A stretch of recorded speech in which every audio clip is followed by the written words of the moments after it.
Friends, it's my pleasure to introduce to you one of the baddest, funkiest Latin soul brothers on the planet. The one, the only, Mr. Steve Salcedo. Did I say that right, or is it Salcedo? Salcedo. I mean, it's Salcedo, but you can just say Salcedo. So Okay, Mr. I've been Steve, called worse. beautiful. That's Yeah. reassuring.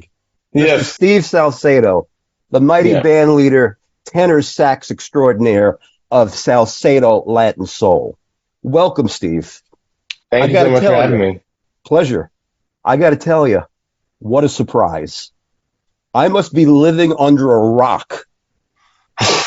That night, I saw your band play on November 17th at the Bitter End in New York City. My Yeah. intention was only to cover the band that played before you, which was Zach Jones' The Tricky Bits.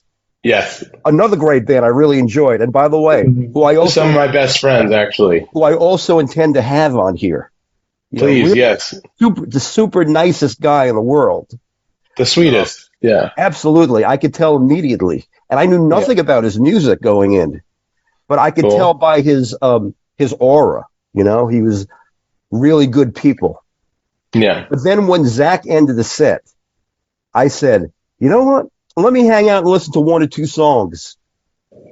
And I ended up staying the whole friggin' night, man. Shaking my ass.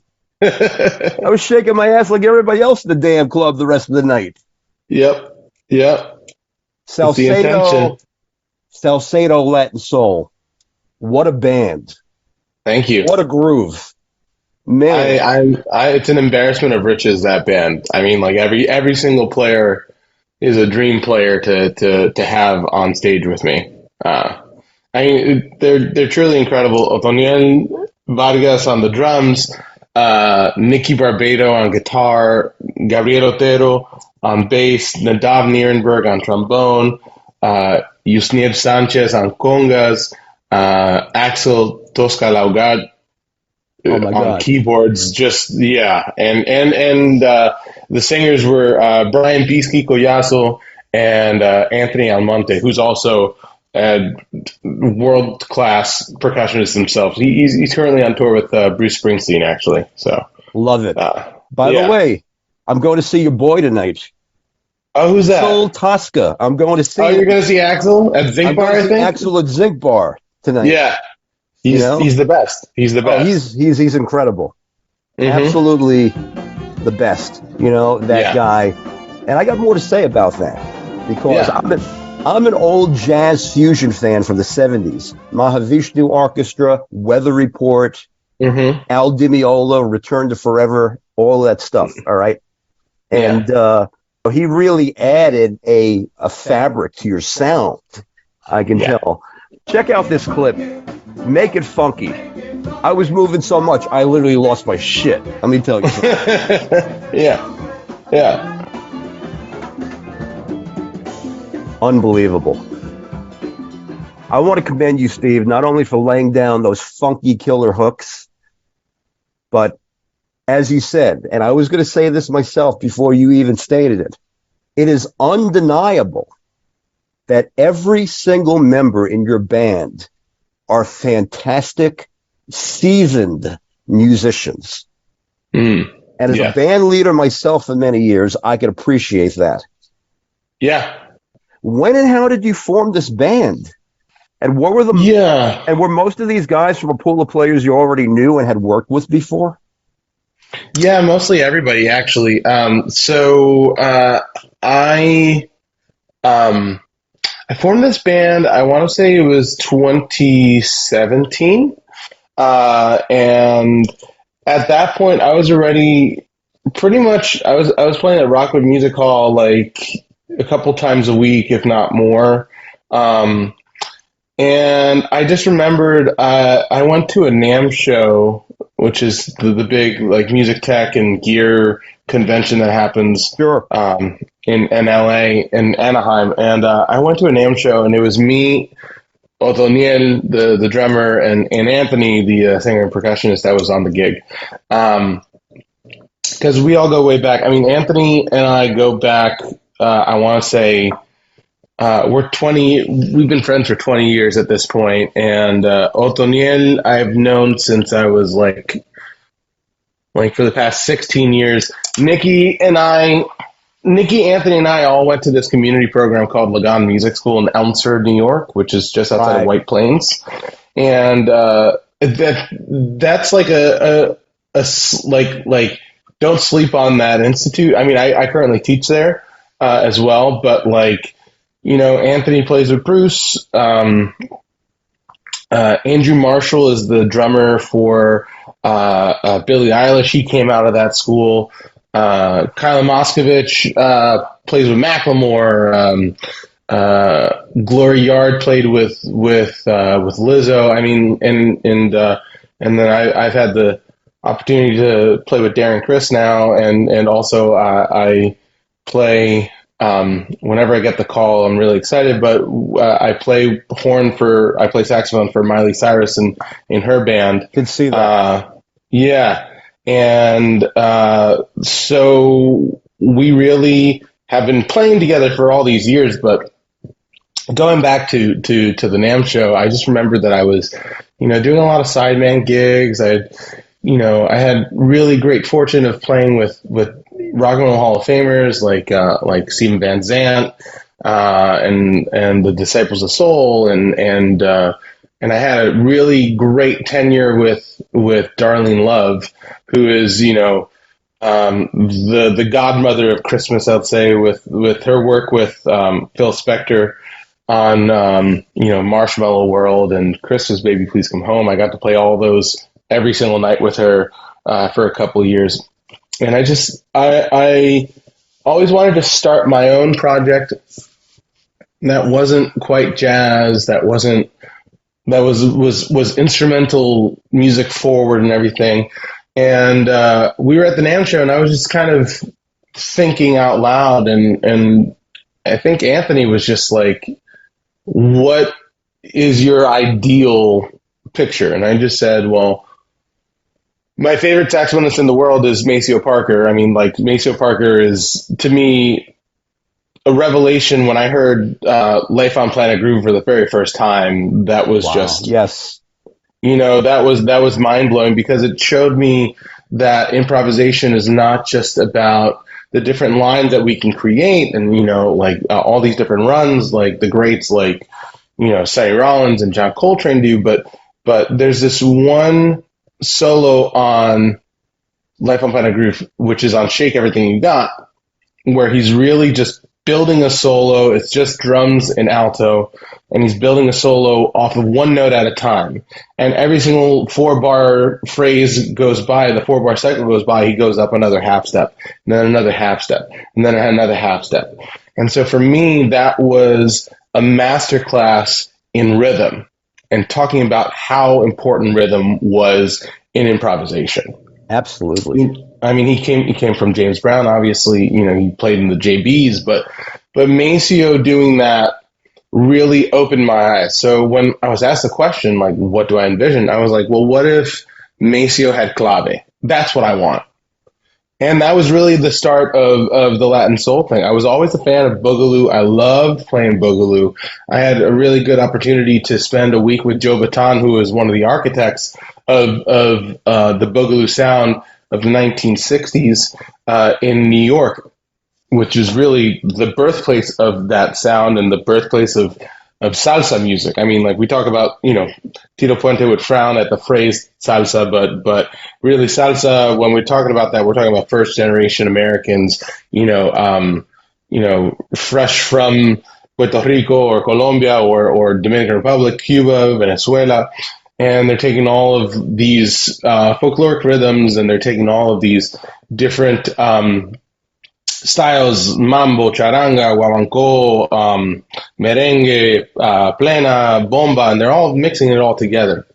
So, being a first generation Dominican American, I thought, well, how can I really try and take what I listened to growing up at home and combine it with what I was listening to, say, like with my friends at school, or just what I've discovered myself. So it's really the initial idea was Maceo with clave. Wow. You Yeah. know, I recently met a salsa historian, and I did a Mm, gig while he was also in the room, and he did a talk later. And great. salsa goes back 300 years, the remnants of it. It was fascinating. You Hmm. know, it goes back to African culture. It Yep. goes back to a fusion of Caribbean and all sorts of very granular aspects. And Yeah. I'm very interested in this because you mentioned that on your website, your vision is to combine salsa, bamba, and timba, to name a Yeah. few, with funk, rock, and hip hop. Yeah. Let me add one to that. I heard one of Yeah. my favorite musical idioms of the 70s on November 17th. Jazz fusion, Steve. I heard Yeah. jazz fusion in Yeah. your incredible sound. And to tell you the truth, I believe that contribution may have been due to the great skills of the keyboard player on stage, quite frankly, playing Yeah. in and out of key. You know, Yeah. how did you get to know and work with the great Cuban jazz musician Axel Tosca? I had always admired Axel's playing, to be honest. I think I first saw him on YouTube. I first saw him play, I want to say something like 2010. I was living in Montreal at the time. I know that. And I think I just saw a YouTube video of him um, with this band that consisted of, well, Pedrito Martinez, I was following from that point on, who's one of the greatest, if not, he's in the top echelon of Cuban percussionists. It was a video of Axel with Pedrito, Amaury, Lucas Pino, the great saxophonist Lucas Pino was on it. Mm-hmm. Mike Rodriguez, a brilliant trumpet player. I think the name of the alto player is Max Huddlesworth, and the bassist, I forget his name. I want to say Chris something. Anyway, Mm-hmm. they had this band, and it was a lot of Latin jazz fusion kind of stuff. And I saw Axel play on that. It's called Unity. It was a band that Axel co-led with Amaury, called Unity, and I always thought he was brilliant. He had the bleached blonde afro. I mean, like he had everything. I mean, it was just like, this is the baddest of the baddest. And so I always kind of followed him, listening to him. And then I think just one day when we were early on, because like the Latin Soul band is kind of like a bigger community. Like that was I'm very lucky to have several different musicians come in and out of the band. But what you saw on the band stand on the 17th, I typically call Jason Villamar on piano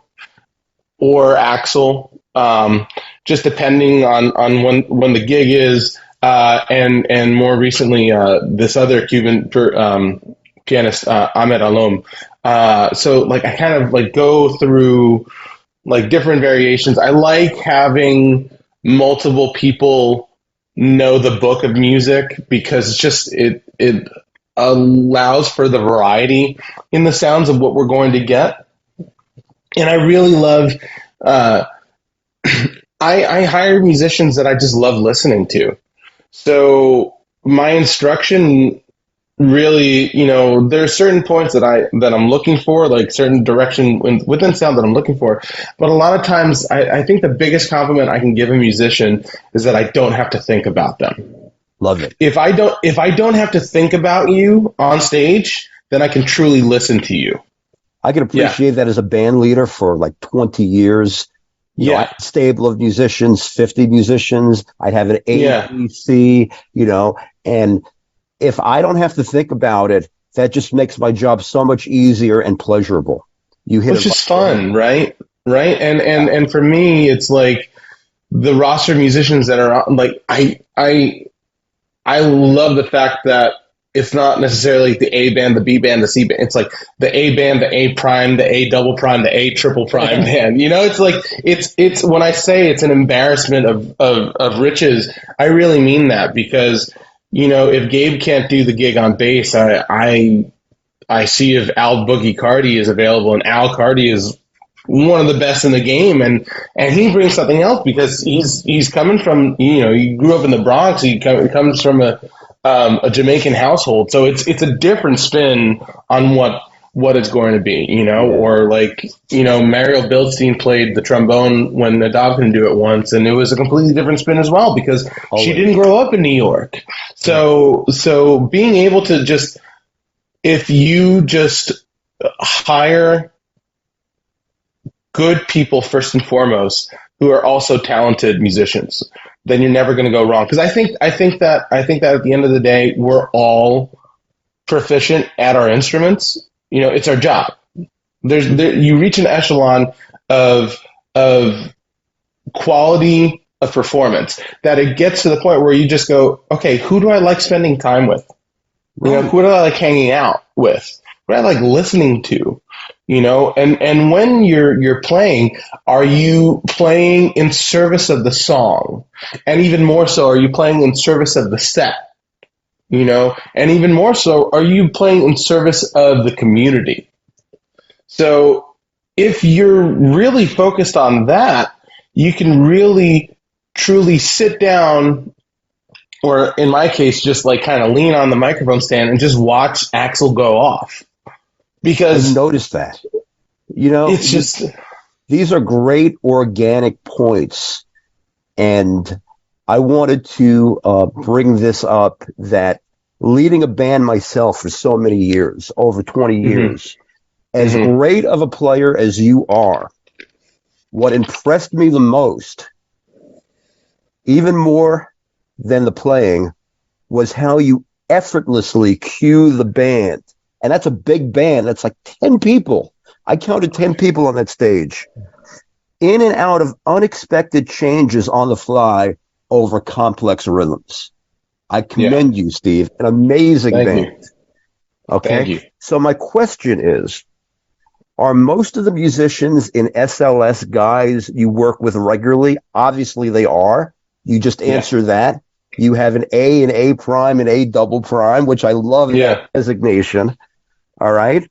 Because there seemed to be a musical cohesion and familiarity up there with everyone, that everything you just seemed to call, no matter what, worked. Yeah.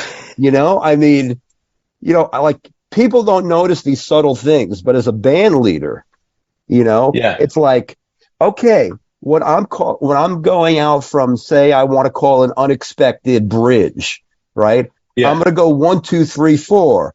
Okay. But the thing is that with these complex rhythms, all of a sudden you're just turning around and doing the 3 and the 4 16th notes, and you're getting 10 guys all on the same page. Yeah. That's super impressive. Yeah. Go ahead. Is that something that had to be rehearsed, or is it something that you just know the guys are so in tune that they're listening so acutely that they're going to pick that up? I think it's a combination. I think that all the musicians on stage are very intuitive, perceptive musicians. So that knocks out a few levels or layers of like trying to get to that goal. But you know, we've been playing together as this band. We've been playing together for 7 years, you know, or 6 if we're excluding the pandemic, or like that first year of the pandemic. Yeah. But honestly, I think what it comes down to is that I have an overall structure of how I want the show to go, and I run through the show constantly in my head. Like if I'm at the gym, I'm going down the show and I'm thinking about like the banter that I have on stage, or I'm thinking about all the different kind of ideas that could happen. But I think that what I've learned in my experience as a band leader is to not rush anything, to not rush into anything because of two things. One, it makes sure that all of us are on the same page. But two, it's just really badass to not rush. Yeah. When, you know, when we hit the stage and Paul from the bitter end said, "Ladies and gentlemen, Salcedo's Latin Soul," I think I took about 35 seconds before I started playing a single note. Yeah, I love the way you opened it up. You just had sax and a little percussion in the back, and you did that for a minute and a half, and you Yeah. built it up. You built it Yeah. up nice and slowly. And then at the end of that minute and a half, you said, okay, we're going to start the song now. Yeah. Love Yeah. that. Thank you. Thank you. I love I love the art of that, the way that you gradually transitioned into the beginning of the set. It built up a Yeah. lot of excitement and just anticipation. Yeah. So that's something that I've been recently doing with my sets, and it's actually, that particular part of the set is kind of like paying homage or sending gratitude to where I come from. So I thought to myself, I just wanted to start with a pambiche. Pambiche is a style of merengue from Dominican Republic, and it's actually a Dominican direct translation of English. We have like a lot of those different, English words. I mean, like the most famous one in Latin America is Viva Peru, which is Vicks Vapor Rub. You know, so we call it Viva Peru. We don't even say like any of the last consonants that are in any of the words. But pambiche is actually, I've heard that pambiche comes from merengue players playing a slower style of merengue and calling it Palm Beach because they thought that all the Americans came from Palm Beach. So pambiche is that kind of slower style. And I like opening it up with a classic merengue. This one that we did was called El Negrito del Batey. I did a pambiche arrangement of actually a Cuban song by the band Son 14 that was actually it's very meta. It was. I first learned about this song from Juan Luis Guerra and 440, which is like the biggest band to come out of Dominican Republic, in their first record, and it was called Santiago en Coche. So Juan Luis took the Cuban lyrics and he kind of changed it so that it was in reflection of Santiago, which is the second largest city in the country. And I slowed that down. I think during the pandemic, I asked Otoniel and Anthony and another percussionist who played tambora, Joelito Guzman, to just kind of give me like a 2-minute percussion thing where Otto was playing guira and he played guira on the night of the 17th, and Anthony was playing conga, and then Joel was playing tambor. And I did a pambiche version of Santiago en Coche. So it was one of those things where like it's nice to like start off the set with that intention, and it's very symbolic of like the set starts off with where I come from, and then the set ends with where I'm going. Right, because in your website you also say you want to exemplify the culture of where you come from. And that exemplified it so well. And it's badass because you don't rush, just like you said. Yeah. You slow into it. Yeah. And build up a slow anticipation, like a simmer. Which I found to be very badass. Like thank you. Very, I noticed these subtle things, doing what you had done, for so many years. Can you explain to me what is the difference between salsa, bamba, and timba, and to our fans? Yeah, yeah. So salsa takes from so salsa. I associate salsa with New York. Bomba I associate with Puerto Rico. Timba I associate with Cuba, and I think bomba very much it is a Puerto Rican rhythm. It comes from a the Black Puerto Rican community of Loaiza, which is on the northern coast, and bomba rhythm comes from they took resources because because of at the time where it started, the origins of it were developed. There was a lot of obviously with slavery, there was oppression of religion from Africa, or the Yoruba religious practices, and they didn't want any of the percussion instruments to kind of really exist. So like they would take like an old rum barrel in Loaiza, and they created a conga out of a rum barrel, and that's why if you ever go to a bomba concert, you'll see like this huge conga. But it's not a conga; it's called a barril, which is Spanish for barrel. And then timba is more modern Cuban rumba pop kind of stuff. I wouldn't necessarily categorize it as pop, but it's really more like more modern Cuban version of salsa. And then salsa is just straight up New York, Tito Puente would say, I don't play salsa. I play guabanco. I play cha-cha. I play Yeah. mambo, So salsa is, well, it's a sauce, right? overall. Salsa is sauce. It's the overall, and it's an industry term that I can see why, people would be like, I don't play salsa. But it really, Fania record label kind of put it all together, and it's first generation Americans, and it's also like Yeah. people who are coming to New York, because New York is New York. I mean, there's no other reason. New York is New York. It's obviously better opportunities and everything. It's really like taking those rhythms, those sounds, and taking the American sound. I call it Latin soul. Latin soul technically is like in reference to like the Boogaloo movement of the 60s, but there's a double entendre with the name. It's Salcedo's Latin Soul, right? So it's my Latin soul. It's my interpretation of all this stuff. And it's the same concept of taking American musical traditions and combining them with Latin musical traditions, which is exactly what Boogaloo is. Boogaloo is clave with a backbeat. Boogaloo is mambo or cha-cha meets Motown.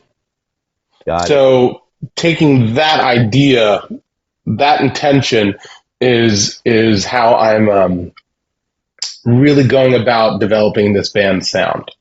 Speaking of traditions, did you grow up in this area in the New York tri-state area? Yeah, I grew up in Westchester. I grew up I grew up in a very small town called Mohegan Lake, which was technically a hamlet of Yorktown. So like the Peekskill area of Westchester, like maybe 20 minutes from the Hudson.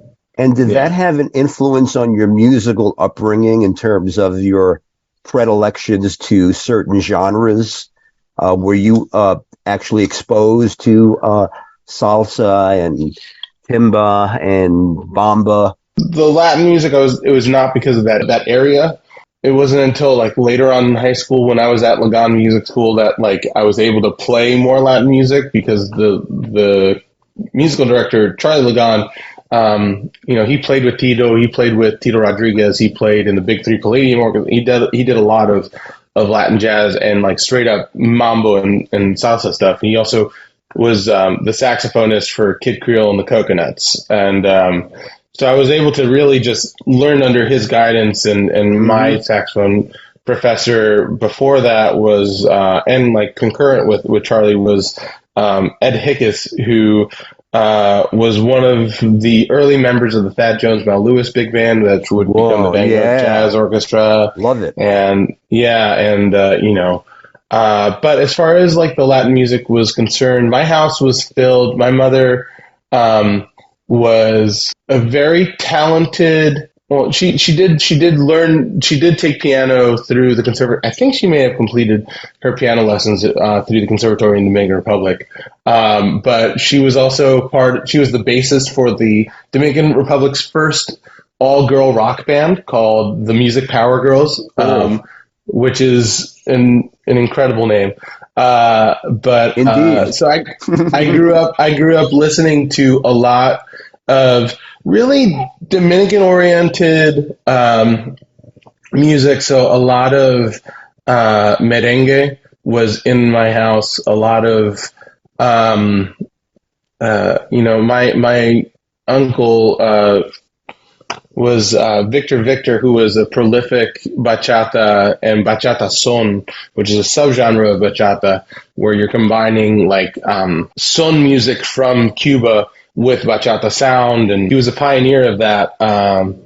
So I grew up listening to a lot of that stuff in my house. I mean, like the radio was always on, the CD player was always on, and my parents had a really great collection of music, not just within the a typical Dominican household, but I was able to listen to. They always got like those greatest hits records, which are like cool introductions into music. I'm a firm believer in like you should really just listen to the entire record, but at that time I was really lucky because they had Santana's greatest hits. So through that I was able to discover Santana, and I was able to discover like Amazing. all the early Abraxas. Santana 3 is like my Santana record. But also like they had a Doobie Brothers greatest hits. And so I was obsessed with Michael McDonald when I was like 10, just because I found his voice so unique. You were exposed to so many genres of music, and you come from a rich musical lineage. And this, through osmosis, guided your body and your soul into where you are now. The funny thing is that I actually come from, so it was like my mom was very musical, and my uncle is he's technically my mom's first cousin, but Dominicans, everyone's your uncle and everyone's your aunt. If they're older and they're coming from outside of your house, you have a 50-50 chance of just calling them tío or tía and you'll be fine. My cousin's kid did that once to me. She was like, my cousin was like, or the kid said, "Hi, Theo," and I'm like, "Oh my God, Monse knows my name." And then my cousin goes, "No, she doesn't. Monse, what's his name?" And then she goes, she found out that if she says Theo or Tia, like she doesn't have to learn anybody's name ever. So smart gal. But at 3, she discovered that. So she's quite brilliant. But going back, my family was actually a family of doctors. I mean, like my mom and dad met in medical school. My grandfather was a doctor. My aunt's a doctor. My uncle's a doctor. My other uncle's a doctor. I have an uncle who's a podiatrist, an uncle who's a dentist. I have an aunt who's a gastroenterologist. My brother went to medical school. My sister-in-law is she's a GI fellow. My wife is a nurse. So like it's all medicine. And then my middle brother and I took a left turn. He went into film and I went into music. So. Well, Steve, you're a doctor too. Doctor of badass. Thank you. Steve, I loved how mid-set when you called Zach up on stage and said, "We're going to get John Lennon up here." Yeah. And went into... You can't do that. Was that a plan? Yes, that was. Zach had suggested that I record You Can't Do That. And I said to him only if he would sing it.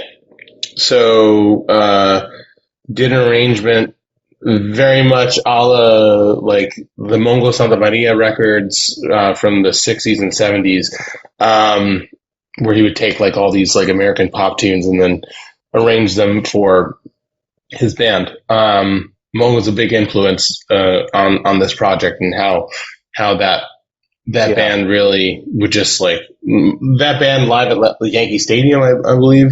I think they were like opening for a founding. I forget exactly how that gig came about, but it's just that band is just incredible. So Zach had suggested that this band would to play the Latin Soul Band should play it, and I just, you know, I'm obsessed with Zach's voice, and He's got a he great sings like, voice, such a oh my pure. god.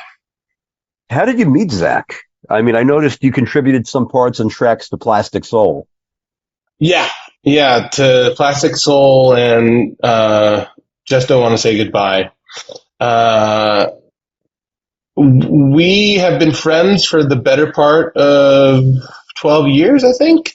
And we met through our friend, this great musician named Greg Mayo, who is currently the keyboardist for Daryl Hall and the Daryl Hall Live at Daryl's House band. Mm-hmm. And Greg brought me into the whole Rockwood fold with his band, the Greg Mayo Band, and then eventually I had met Zach and Zach's bassist Brian, who was on the gig on the 17th, and Pat Firth and Greg. They started a band called Brooklyn Sugar Company, and I just slowly found my way playing like all the Bobby Keys-esque solos that you would get. Like I was kind of like the utility infielder for that band, you know, playing a lot of tambourine on stuff, just finding ways to just like, I just wanted to be with that group, working my way in, and I became the fifth member of Brooklyn Sugar Company, and we've released a few singles since then for over the past 10 years. So we've been playing in bands together, primarily Brooklyn Sugar Company and Robbie Gill for a decade plus, and truly one I'm just incredibly grateful for our relationship. Our personal friendship is I could feel the camaraderie, and I could feel the affinity there, the mutual love that you have and respect for each other. But you really know how to get the crowd up. I got to tell you. Yeah. All right. And you know how to entertain them, and it was really enjoyable to watch. And that's also somewhat of a rarity for horn players, especially. You expect that from the singer to do that. But you got it, man. So how did you develop that skill? Is it something that you always possessed naturally, or did you have to work on it, develop it over time? It's something that I would say that in reflection of my childhood, I see that I had it naturally because, like, I come from a really big family. So, you know, I'm one of three boys, you know, in my immediate family, but the three of us are three of 18 grandchildren, and my mother is one of 7 children. So, like, you know, at any given, like, family Christmas or dinner party in the DR, I mean, it'd be like 30, 40 of us. And then it's, you know, as everybody got older, but, you know, my party trick was being able to do an impression of every single member of my family. I could tell. And it was just like, it was like a 15-minute like shtick where they were like, all right, now do your grandfather. I'm like, see, and then you do your aunt. I'm like, oh, you one of those guys in school, you know, like making impressions. Yeah, very much. I love just like finding the little details of that and like really magnifying those little details of those little quirks within a person that I truly cherish of each person. So I think that like when it came to the idea of being a presence on stage, I think that it comes natural, but it's also like it's something that I have to work on a lot. Again, going back to, you know, when I was in that after school program, like that's where I was afforded the opportunity to really start working on like stage presence, you know, and like it's, while many conservatories would be about continuing or passing on the tradition, this was about passing on the tradition, but on top of that, being able to perform that in front of an audience. So like prepping you to be a professional musician. So we would do like summer tours, and I'd be playing, like in high school I was playing like 3 gigs a month, which for a high schooler is Damn good. pretty often, Yeah. you know? But I when I'm prepping for a show, like I'm thinking about all aspects of it. As you I'm said, thinking about, as you said yeah, earlier, when you're in the gym, you're going over step 1, step 2, step 3, and that's all part of yeah. thinking about how you're going to present the show. I know I've been there. If you were to put a microphone in my car, it would just sound like, like a crazy person just being like, "Well, ladies and gentlemen, thank you so much for coming out tonight. We've had such a great time. Setting up a song. This next song that we're playing, and I'm just like at a traffic light. That's me. So That's me in my bathroom in front of my mirror. yeah, yeah.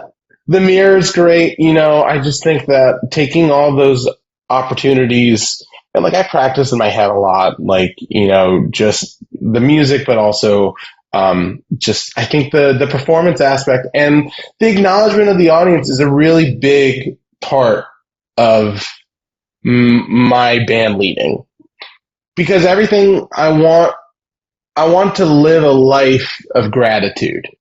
And I think that there's it's not only an obligation, but it's also an incredible feeling to acknowledge that, like, if I don't have any of these people in this room, I'm not playing for anybody other than myself. And I should That's play for right. myself. I think that that's really important. But you know what? Like, these people could be anywhere else, do anything else, and they chose to come and see this band and have a good time with this band. Without our fans, we're nothing. Yeah, The yeah, fans we're just are, playing music. and Hmm. it's wonderful, it's great, and it's self gratifying. But the fans drive it, and that's what I Yeah, love about how your approach to performing. How important is yeah. rehearsing the act before a show? Do you think? Is it more important to get the best players who are adaptable rather than doing extensive rehearsals? Or do you insist on the band getting a minimum number of rehearsals before a gig? I think that the dream is to have extensive rehearsals. The reality is that we don't have that luxury. I think that if when this band were to go on the road, I don't know. I'm really like obsessed with the process, and so like I think that rehearsal, like extensive rehearsals, is a luxury, but like it is, and it's an investment. But really, I think an extensive rehearsal schedule um, really makes it, because you discover I don't have that luxury. Usually it's like I'll be lucky if I have one rehearsal before the set. um, but it's, again, trusting that everyone is doing their homework, Yeah. and working on it, and understands the importance of this band, and I'm lucky to have that opportunity with all the members of the band. But that being said, building a show like I have, like whenever I'm with Miley and her band, it's like we're really we're breaking down every single aspect of Yeah. every song, and just we're playing it, we're listening back to it. Her band, her entire camp is just like, I'm so lucky to be on tour with Darren and his band and his approach to performance, and his crew. I'm so lucky to work with Miley and her crew and her process.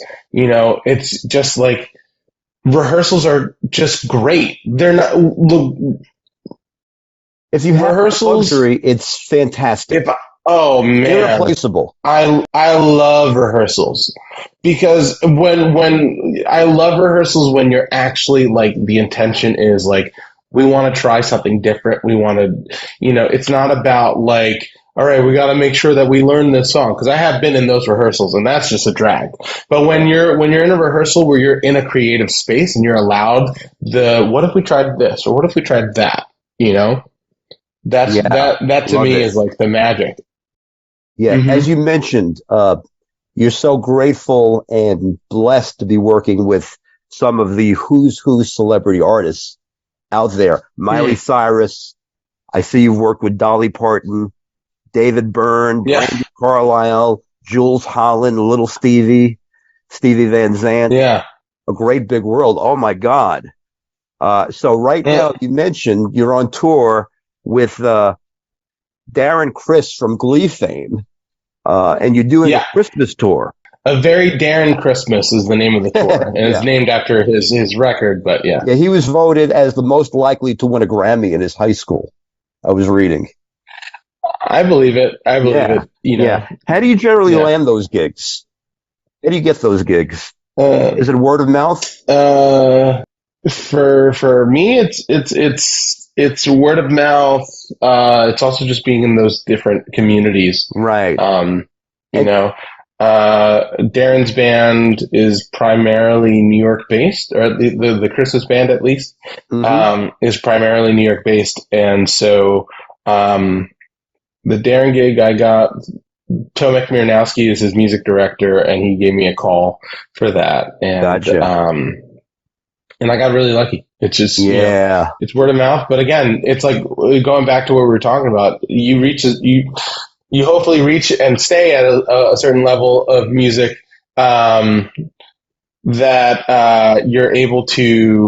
um, you're able to just like everyone is able to play, and as long as you're just a nice person and a good hang and you show up on time, Yeah. man. If you two rules on tour: be nice and never miss call time. That's it. Hey, it's Woody Allen's saying 85% of success is showing up. Yeah, I truly believe that, because we all have the intention of performing well, Yeah. doing a good job. We just got to make sure that we respect the entire team's schedule is needs to have a very specific flow. And if we disrupt that flow, then Yeah. it just, you know, Right. it's not good. So, I noticed that you're also a musical director on film shoots for MTV and Disney Pixar. How do you like doing those Yeah, projects? I'm sure they present different challenges from performing live, yes. big band, and also recording in the studio. So I've had those opportunities come about. They're very rare that they come about, but when they do come about, I really love it. I mean, I'm a I'm I'm a huge, huge, huge cinephile. I'm obsessed with film, and my immediately older brother is a director and film educator. I have loved being on set. Whether it's like the Miley Neer stuff, or if it's the like a commercial that I'm shooting, or like the flash mob thing that we did for the Disney Pixar thing. Um, because it's a collective project, and I love being a liaison between the musicians and the film crew, and just talking to the producer and saying, how do you like this, how do you like that, talking to the director, what were you envisioning for this, giving my notes, or they tell me we want to do this, and I go, in order for you to do this, you need to do that, let's see what we can do about that. Yeah. So I'm very comfortable in that role, and I really love those opportunities where I can be kind of like everyone's cheerleader. In a way, it's like, Hmm. you're doing a great job. What's your name? What's your name? Like, I love the first thing I do on a set is I try and learn everyone's name, because I genuinely want to like have we're working together, and it might be a week, but if we're working together for a week or even a day, you know, you never know who you're going to run into, and what conversations you're going to have, you know? Great advice, really. So, What best mhm. advice would you give a young, talented musician today who wants to break onto the scene? Yeah, practice, practice, practice, practice, practice. And take take those leaps into when you're like, I think I can do it, but I don't know, jump. Yeah. Because you need to learn from your experience. And the greatest thing about this music is that you'll make a mistake, but it's gone in a second. And the lesson that you learn from that mistake lives on forever. You have to get out of your comfort zone. You can't Yeah. remain in that feely, fuzzy place. Yeah, I think 100%. there's a gig for everyone, and there's only 12 notes, right? Yeah. Like Branford Marsalis is like famous for being like, there's only 12 notes. Where you trying to find the 13th? So it's like, I think that it's you gotta be present. 3 rules: practice, be a good person, show up on time. Those are my 3 pieces of advice. So simple and so profound. Yeah. You can't hit it more on the head than that. I see that you're also a music educator, and you're on the faculty of your childhood music school, Lagoon Music School, which you mentioned earlier. Lagoon Music, yeah. Okay, mm-hmm. I stand corrected. Sorry.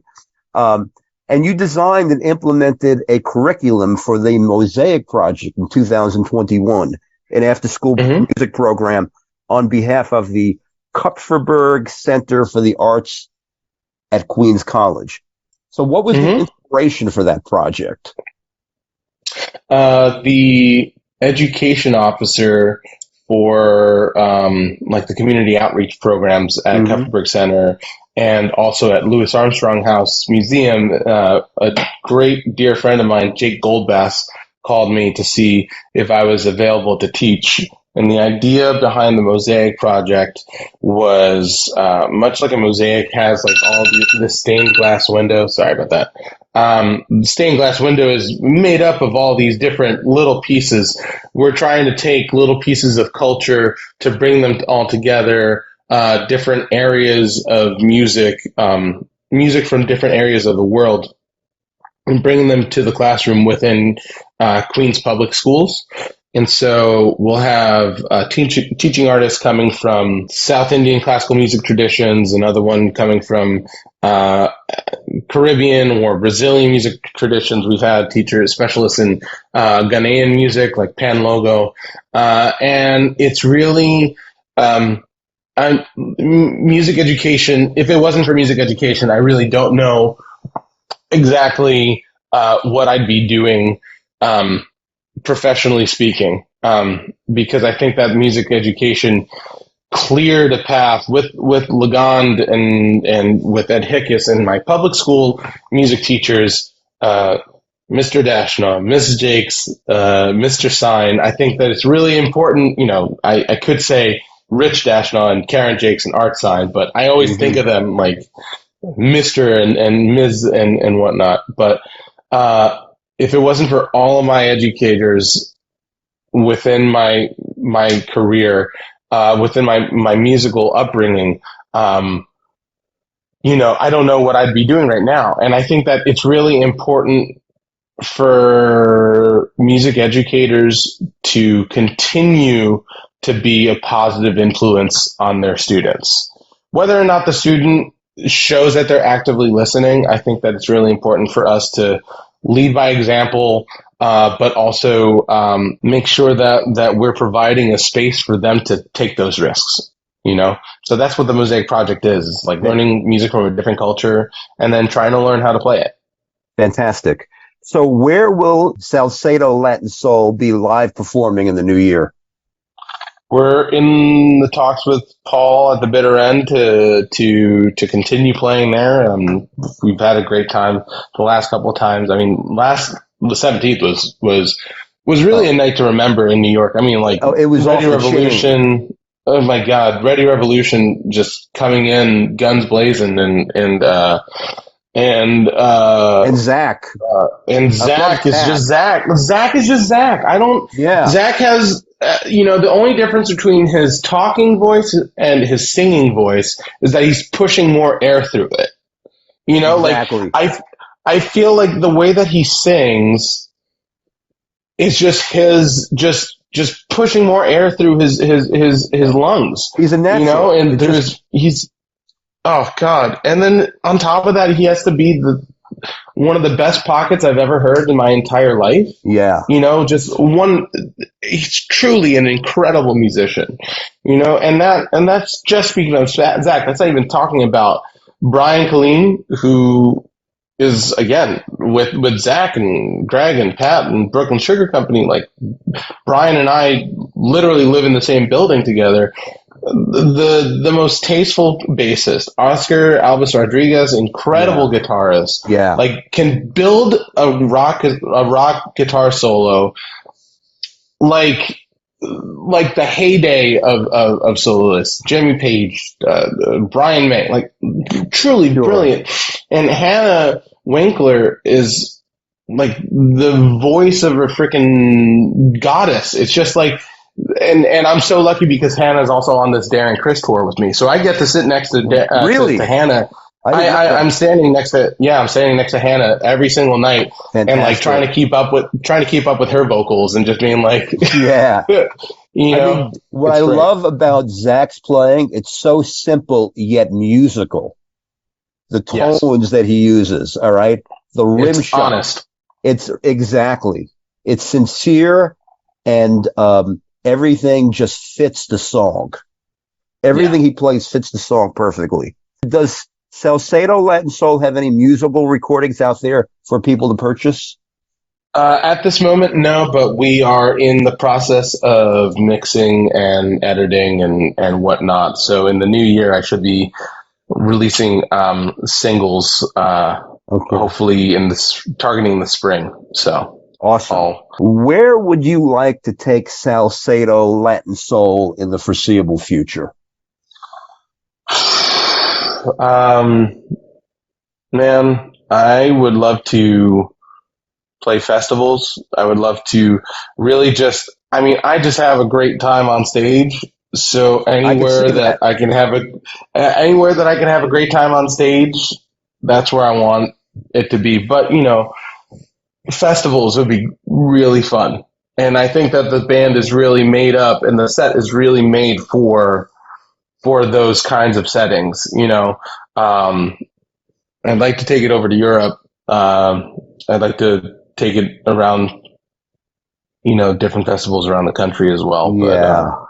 Do you compose original music for Salcedo Latin Soul? And in general, what is your approach to composing? Yeah. For the most part, the arrangements are original arrangements. Taking kind of the model of like Mongos and like taking music that we've heard so many times, like whether it's Take Everything You Got or Make It Funky, Doing It to Death, like taking the different spins on it. You do a version of Soul Power that is pretty cooking. I think that my approach to composition and like horn arrangements is really just there was a thing that I heard about McCartney that really stuck with me, which was McCartney back in like the Hamburg days. Like McCartney and Lennon would write a song together and then they'd go for a walk, and if they came back and remembered the song, then it was worth pursuing more. So like I'm really just trying to So always just trying to see how I can continue to remember these melodies and remember these bass lines. And that's my approach really to that. And like my compositions are really more just if I can sing it, then I can play it kind of thing. Mm-hmm. And then I just kind of tweak it. And so I it's melody first and then harmony after. Do you intend to bring on more original music into Salcedo Latin Soul in the future? Yeah. That's because awesome. This is like the set is really what the sound that I'm looking for through other inspiration through previously written music. So but the original music, the intention for the original music will be to match that level of composition. That's found in like makes sense to yeah. build up that aura and that musicality first, and then to start bringing in original compositions. Absolutely. Yeah. Who are your major influences growing up on the horn? On the horn, Maceo Parker for his tone and his rhythm and his ideas. Sonny Rollins for his aura. I mean, like, just Sonny Rollins is just Sonny Rollins, but Sonny's really.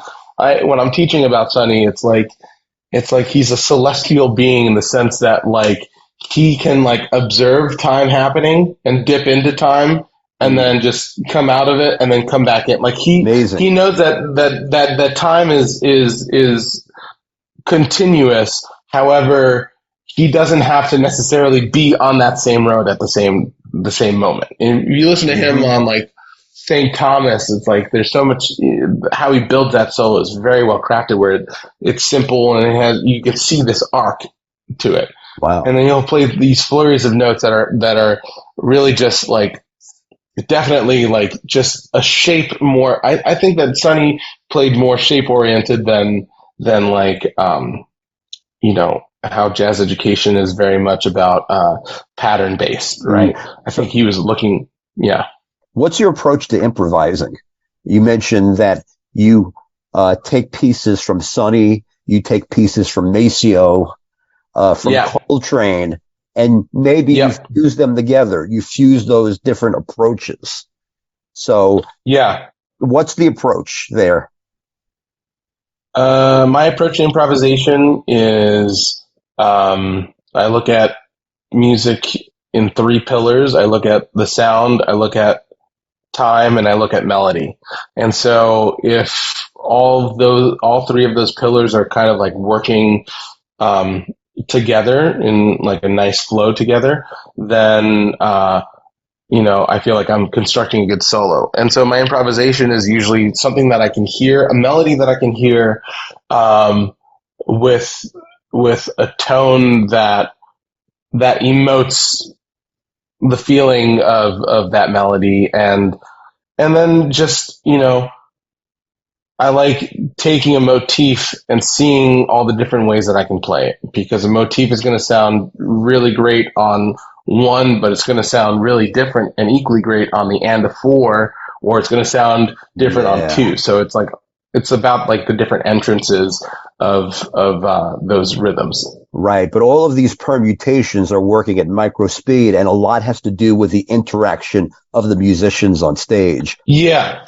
I always try and let an idea evolve into another idea and reaction. It's reactionary solo. I noticed that. So it's, You're a master at that. So, the way that you work off of other musicians who are pushing out the ideas and then doing a call response. So I commend you on that. That's fantastic. So you enjoying being a sideman right now on the road with Darren, Chris? Yeah, I love it. I mean, Darren has like an incredible memory. I mean, like he'll go, he does this thing where it's just like he'll go to the audience, like in between songs, is like, hey, what's your name? And he's like, oh, Kevin, do you have any favorite Christmas songs? Blah, blah, blah. And then he'll do it like 5 times. And then in the encore, he just like, he goes, all right. And then he just makes like a whole medley of the Christmas songs. He goes, this is for Kevin, blah, blah, blah. This is for Mary, blah, blah, blah. And so I'm just like, how do you do what you do? And on top of that, he's got a great voice. He's got really great intuition. He's got really great instincts, and it's been fun, like just pre-gig or post-gig, just talking about we just talk about music, and we can talk for hours about it because he has a photographic memory. He remembers like all of these little parts, and he fuses them together on the fly in a medley. Like you mentioned, it's pretty impressive, really. How do you manage so many people in a big band? Do you delegate some of that responsibility to your right-hand man, the trombone player? Because it's an awful, it's a really trying task Because you have such a big. Mm, I get I write all the stuff. I make the set list, but there's definitely like, a lot of times I'll just go to different members of the band and I'll just be like, what do you think of the set list? Does it make sense? What do you think of this song? Does it work? A lot of times, like, Gabe's really good at suggesting pieces for the band to like bring in and everything, the bassist, Mhm. so I'm always trying to listen to everybody, and I'm always trying to make sure that ideas are being brought. I want to like provide a space where ideas can be and suggestions can be made, so I can hear them and I can listen to them and I can try stuff out. Because I think that when a band member brings in an idea, what that represents is that they're invested in the project more than just, it's like their name is not on the title of the project, but their soul is in it. They're invested in it. So I'm extremely grateful for that, and so I always try and make sure that everything kind of comes together like that. Absolutely. That makes sense? Yeah. Yeah, completely. What about the tedious stuff? I remember as a band leader, sometimes it would be a headache having to make the phone calls, write the emails. Does your right hand man help you with that? Because when you have a big band, getting everyone on No. the same page can be it could be a real pain in the ass It can sometimes. be a real dog. It can be a real dog. No, I do all that. Steve Salcedo, it was an absolute pleasure speaking to you today. Likewise. Ron, you've got an amazing band. All Thank right. you. As I said, I lost my shit. I was shaking my ass so much Good. that night Good. on That's the November intention. 17th. I'm really looking forward to Salcedo Latin Soul shows in 2024. Thank you. And As am I. I intend to bring Zach on here because he's a great guy and a phenomenal musician. The best. And I hit the jackpot. I just said, eeny, meeny, miny, mo. I need to pick a show to cover for the bitter end. And I picked November 17th, not knowing Yeah. anything. As I said, I've been living under a rock. Excuse me. This musician with focal handicap, I've been a little, not up with the contemporary scene as much as I Yeah. should be. No, What a but shock. What a I'll shock. take the blame. I'll take the blame because I'm really bad at like promotion. I'm terrible at promotion. I gotta get better at that. That's my Oh, get that's out, my New get Year's out, get out. Come resolution. on, come on. Cut the bullshit. Give me a break. Well, thank you for having me. You could sell a strand of wire to a drowning man. I'm going to use that one. Well, thank you so much. Thanks for having me on your show. As I said, Thank it was a you. pleasant surprise because I only intended to cover Zach, and I ended up covering Yeah. all three bands: Ready Oh, Revolution, wow. Zach, and Salcedo Latin Soul, ladies and gentlemen. Thank you. Thank you very much. Yeah, Have a man. good one. Have a good one. Take care. Take care now. Bye. Thanks.